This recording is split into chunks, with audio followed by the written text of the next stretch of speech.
রাধে রাধে বন্ধুরা, সকলে কেমন আছেন? আশা করছি খুব ভালো আছেন এবং সকলে সুস্থ আছেন। চলে এসেছি আরও একটি নতুন ভিডিও নিয়ে। বাড়ির সদর দরজায় ভুলেও রাখবেন না এই তিনটি জিনিস, নয়তোবা দুর্ভাগ্য ও দারিদ্রতা আপনার পিছু ছাড়বে না। বন্ধুরা, আজকে আমি আপনাদের বলবো বাড়ির মূল দরজার সামনে কোন জিনিসগুলো কখনোই রাখা উচিত নয়। বাস্তুশাস্ত্রে বলছে যে আমাদের বাড়িতে থাকা কোনো কোনো জিনিস পজিটিভ এনার্জি প্রবাহিত করে, তেমনি নেগেটিভ এনার্জিও প্রবাহিত করে। পজিটিভ এনার্জি থেকে নেগেটিভ এনার্জি বেশি হয়ে থাকে। সেই ক্ষেত্রে বাড়ির অশান্তি, টেনশন ও দুর্ভাগ্য লেগেই থাকে।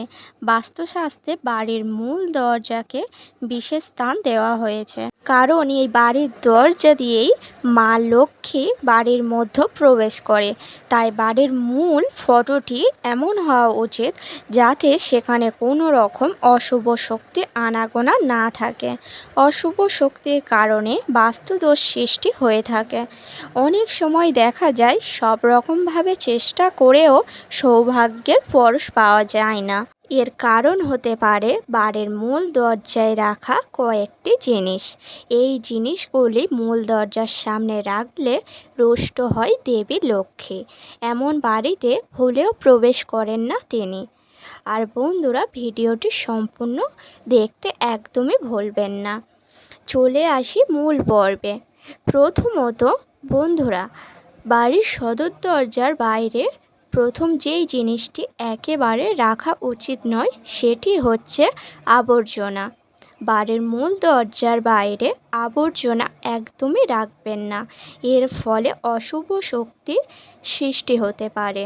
যে বাড়ির মূল সদর দরজায় আবর্জনা রাখা থাকে সেই বাড়িতে ভুলেও পা রাখেন না মা লক্ষ্মী। আবর্জনার কারণে বাড়িতে অশুভ শক্তির সৃষ্টি হয়। এর ফলে বাড়ির সদস্যদের শরীর খারাপ হতে পারে, বাড়ির পরিবেশ খারাপ হতে পারে। 2 নম্বর হচ্ছে শুকনো বা মরা গাছ। বাস্তুশাস্ত্র অনুসারে বাড়ির সামনে একদমই থাকা উচিত নয়। এটি অত্যন্ত অশুভ বলে মনে করা হয়। আপনার বাড়ির সামনে যদি কোনো গাছ শুকিয়ে যায় অবশ্যই সেটি কেটে ফেলুন। বাড়ির সামনে থাকা শুকনো গাছ পরিবারের সদস্যদের উন্নতিতে বাধা সৃষ্টি করে। 3 নম্বর হচ্ছে বন্ধুরা, বাড়ির সদর দরজার সামনেই কখনোই রাখবেন না জুতো বা ঝাঁটা। এর ফলে মা লক্ষ্মী অসন্তুষ্ট হতে পারে এবং আপনার বাড়ি থেকে সারা জীবনের মতো চলে যেতে পারে। আরও একটি কথা বন্ধুরা, নর্দমা। আপনার বাড়ির সামনে যদি খোলা নর্দমা থাকে এতে একেবারে শুভ বলে মনে করা হয় না। এর থেকে অশুভ শক্তি ছড়িয়ে পড়তে পারে। যদি বাড়ির সামনে খোলা নর্দমা থাকে তাহলে সেই বাড়িতে কখনো মা লক্ষ্মী প্রবেশ করতে পারে না এবং সেই বাড়ির লোকেরা যতই পরিশ্রম করুক না কেন একদমই সৌভাগ্যের মুখ দেখে না। বন্ধুরা, বাড়ির মুখদরজায় রাখতে পারেন স্বস্তিক। সাধারণত এটি কোনো স্থানের শক্তির বৃদ্ধি, হ্রাস বা ভারসাম্য আনতে ব্যবহার করা হয়। লাল রঙের স্বস্তিক বিশেষ প্রভাবশালী বলে মনে করা হয়। বাড়ির সুখ শান্তি বজায় রাখতে বাড়ির প্রধান দরজায় ভগবান গণেশের ছবি রাখা ভালো, কিন্তু সেই ছবি বা মূর্তি বাড়ির সদর দরজার ভিতরে রাখাই উচিত।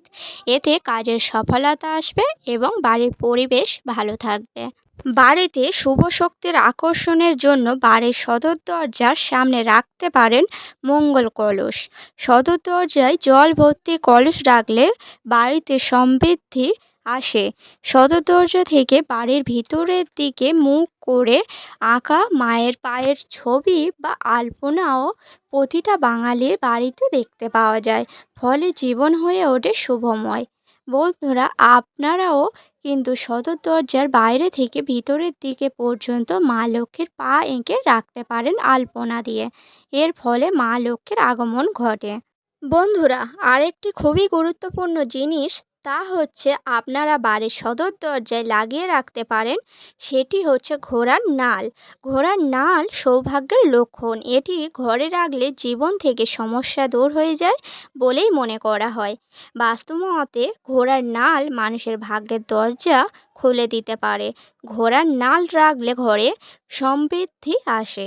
তাই বাড়িতে যারা শান্তি চান তাহলে ঘোড়ার নাল রাখতে পারেন। বন্ধুরা, ঘোড়ার নাল যে সকল বাড়িতে থাকে সেই সকল বাড়িতে কেউ ক্ষতি করতে পারে না, অর্থাৎ কেউ টুকটাক করতে পারে না। এই সমস্ত জিনিসগুলো কিন্তু আপনাদের বাড়ির সদর দরজায় রাখতে পারেন। ভিডিওটি ছিল এই পর্যন্ত। ভিডিওটি যদি ভালো লেগে থাকে লাইক করবেন, কমেন্টে লিখে যাবেন জয় মা লক্ষ্মী, এবং আমার চ্যানেলে নতুন হয়ে থাকলে চ্যানেলটিকে সাবস্ক্রাইব করে পাশে থাকবেন। ধন্যবাদ।